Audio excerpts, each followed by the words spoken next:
All right, so we are in Andalusia in Spain, with La Traviesa's Granada Red.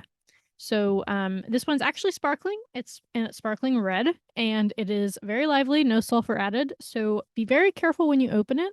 I have notes on this on the pages everywhere. So chill it down a bunch. Open it really slowly, and honestly, just open it over a sink just in case. I lost a little bit, um, and I was pretty careful. I was not as careful as I could have been, and I don't have a sink in front of me. So I just want to make sure that especially since it's dark red with Grenache and Tempranillo, you're not opening this over your white carpets. Um, so yeah, it's sparkling and it's super fun and interesting. We've had a lot of requests over the last couple of years, as we've put more sparkling reds in here, like Lambruscos and some French ones for more. And they're not hard. Well, yeah, they're kind of hard to find. So when I found this one in De La Vigna's book, it's actually funny. It's like a happy accident. They don't normally make this wine in a sparkling, but this year they just decided to do it. And then they like double confirmed with me that y'all would want this in the club because, you know, dark sparkling reds are not typical. But I told them that y'all have been super into it, and they'd be hopefully y'all are excited to find it because it's tasty. So, on the nose,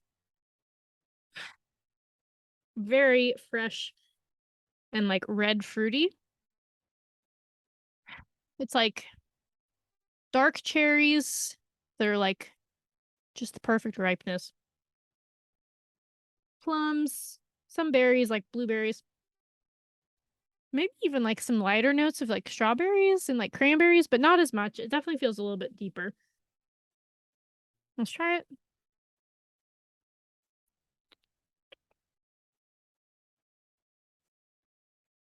So fun. Man, I just love sparkling reds, and I believe based on feedback I've gotten from y'all that you will too. So, um, it feels deep and dark, but it also has this like, lovely effervescence to it that just lightens it up so much. And like you can chill it down completely and it still tastes so fun and like fresh. Um, it does have like a little bit more earthy notes, I would say, to it on the palate than it did on the nose, but it's mainly again still just like a bit of a fruit bomb. It's not really smoky. I can't figure out like what non-fruit characteristic it is there. Maybe it's like a little bit like woody or something. It's definitely got this earthiness to it. And yeah, it's heavy as far as sparklings go, it's heavy.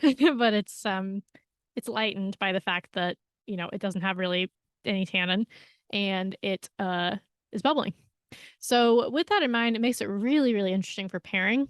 Um I like the idea of it with like barbecue, any kind of barbecue really. I like the idea of it with lamb.